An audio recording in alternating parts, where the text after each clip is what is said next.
Bonjour à tous, j'espère que vous allez bien. Aujourd'hui, je suis ravie de vous retrouver. On va parler idées noires, pensées suicidaires, comment les accueillir, qu'est-ce que ça veut dire en fait, pourquoi est-ce qu'on a ça et comment est-ce que c'est un cadeau qui peut vraiment nous aider à retrouver notre puissance personnelle et notre puissance intérieure. Donc si ça vous intéresse, restez connectés. Si vous êtes nouveau, nouvelle par ici, bienvenue. Je m'appelle Célia, je suis coach en manifestation consciente, amour de soi et exploration intérieure. Si vous avez envie qu'on parle de votre situation personnelle, n'hésitez pas à m'envoyer un mail ou un message. C'est toujours un plaisir de vous rencontrer et d'échanger avec vous. Alors, le sujet de cette vidéo est un petit peu lourd, mais en fait, c'est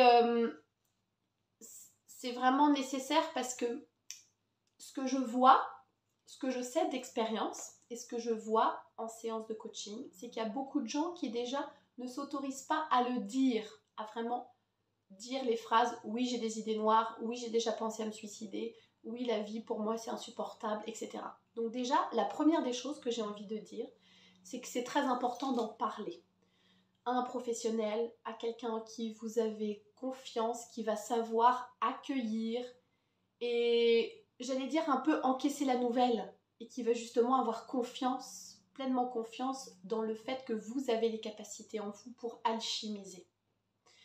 Donc en parler, c'est très important. Ensuite, en fait, qu'est-ce que c'est les idées noires ou les pensées suicidaires ? Grosso modo, si on pouvait faire une généralité, même si après on est tous des individus, donc les raisons varient d'une personne à l'autre, mais grosso modo, c'est j'ai plus envie de vivre comme ça. J'ai plus envie de vivre cette vie-là. Ça, je supporte plus parce que c'est trop douloureux, ça fait trop mal.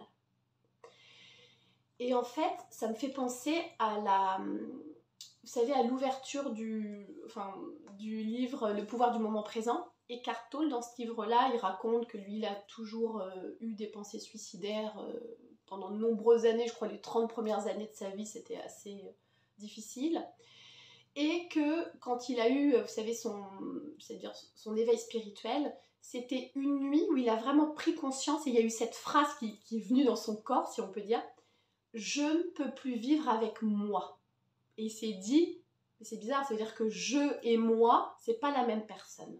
Et ça a été le début du processus de désidentification. De désidentification et en fait de réalisation qu'à l'intérieur de lui, mais à l'intérieur de nous, il y a plein de personnages comme ça, qui parfois prennent le micro et s'en emparent pendant longtemps, mais en fait c'est juste des personnages intérieurs.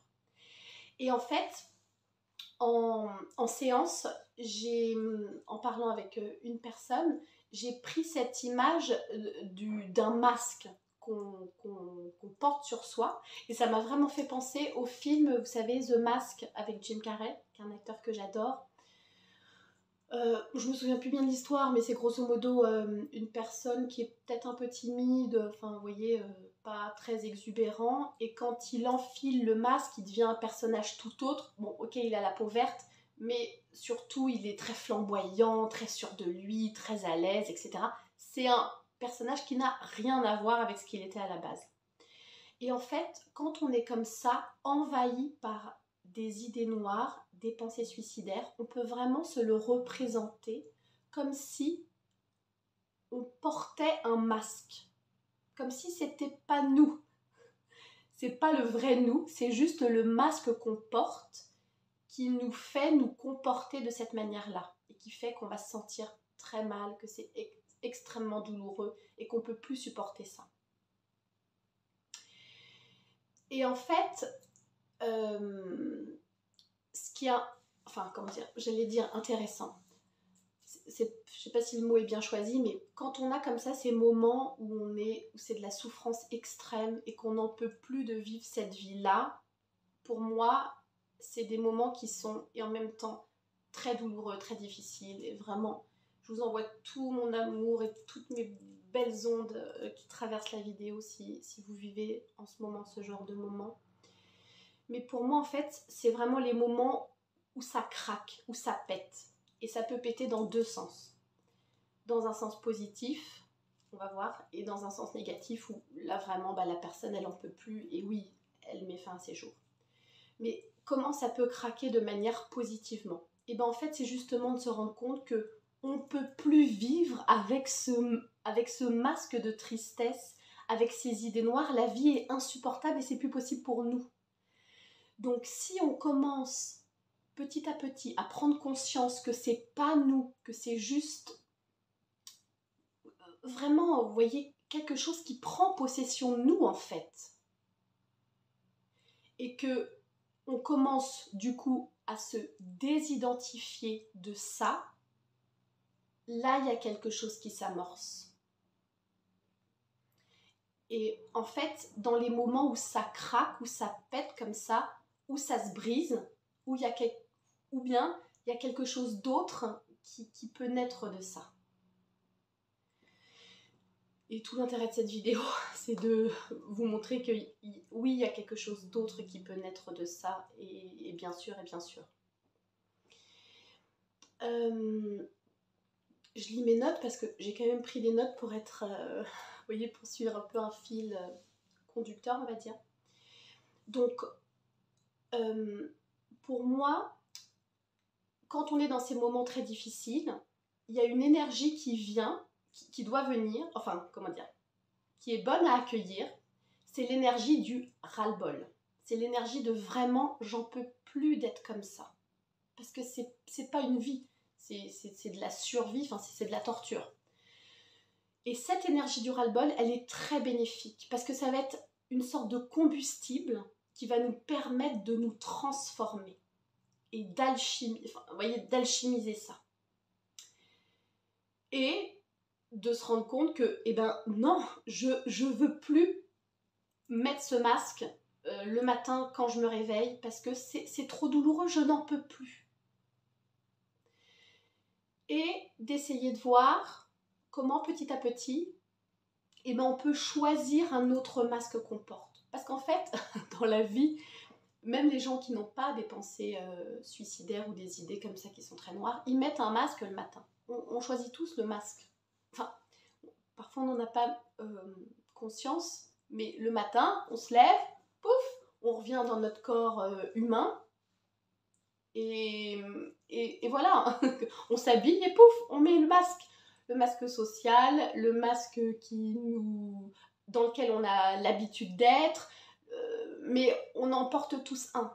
Donc, de se rendre compte que, ok, ce masque-là, je n'en peux plus, j'ai envie d'en mettre un autre. Et à vous de créer, ok, quel va être cet autre masque que j'ai envie de porter, qui me fait davantage de bien.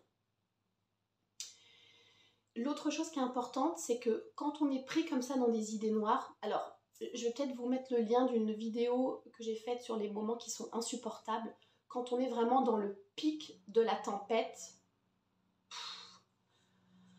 Alors, personnellement, il y a, pour l'avoir vécu moi, je trouve qu'il n'y a pas grand-chose à faire. Dans le sens, à part se mettre en boule et dire « Ouh là là, vite, il faut que ça passe ». Quand vraiment on est dans l'œil du cyclone et qu'on est vraiment pris dans quelque chose qui est très noir, bien sûr, en parler, ne pas rester seul. Si vous sentez que vous allez faire une bêtise, tout de suite appeler quelqu'un, un proche, un professionnel. Donc vraiment, ça c'est... Voilà. Mais on est tellement pris, on a tellement l'impression que c'est nous que franchement c'est très difficile. Mais, tiens, ça me fait un peu penser... enfin, ça n'a rien à voir, mais... Enfin, si, un petit peu quand même. Vous savez, quand on accouche, enfin moi c'est ce que m'avait dit ma sage-femme, je lui disais mais comment est-ce qu'on gère les contractions? Elle me dit non mais les contractions c'est là tu gères pas, tu fais comme tu peux en fait. C'est après la contraction que là il y a un espace qui est possible et là tu peux faire quelque chose. Et bien je trouve que dans les idées noires c'est pareil, quand elles sont là, ok, on se met en boule, on pleure, on appelle quelqu'un si on sent qu'on va faire une bêtise. Enfin, vous voyez ce que je veux dire. Voilà, ça c'est les trucs un peu le système qui veut vraiment se protéger, c'est les choses à faire. Et on essaie de respirer, on essaie de penser à autre chose, nananou, mais c'est pas toujours facile. Mais après, quand on sent qu'on a un peu quitté vraiment l'œil du cyclone, c'est là qu'il va y avoir un espace pour dire ok, déjà, bravo à moi, je m'en suis sortie, c'est hyper cool et franchement chaud doudou. Et ensuite, c'est là qu'on va pouvoir créer autre chose. Et dans créer autre chose, c'est ok, commencer à nourrir et à cultiver d'autres pensées qui vont générer d'autres émotions et d'autres ressentis dans le corps. Et après, on commence à faire rouler une autre machine en fait.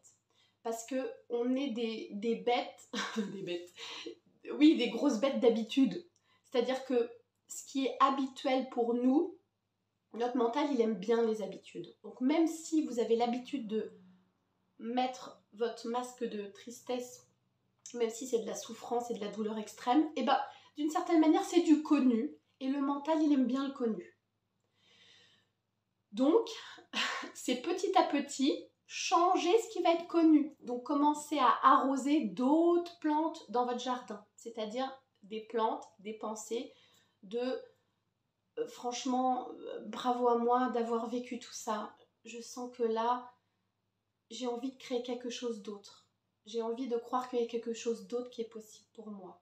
J'ai envie de croire que ça va aller mieux, que ça va aller de mieux en mieux. Et hop, petit à petit, un petit peu chaque jour, on arrose ces pensées-là. Et entre les périodes très noires, on essaie de revenir, de s'entraîner à revenir le plus possible dans ce nouvel espace qu'on est en train de créer. Et après, en fait, c'est un jeu de balance.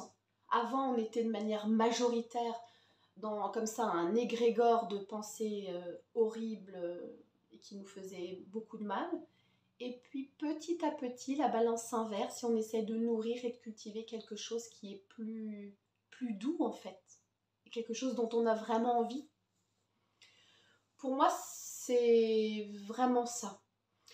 Vous me direz en commentaire si ça a résonné pour vous, si voilà, si c'est des moments que vous avez déjà traversés, qu'est-ce que vous avez mis en place pour vous soutenir et pour vous sortir de là.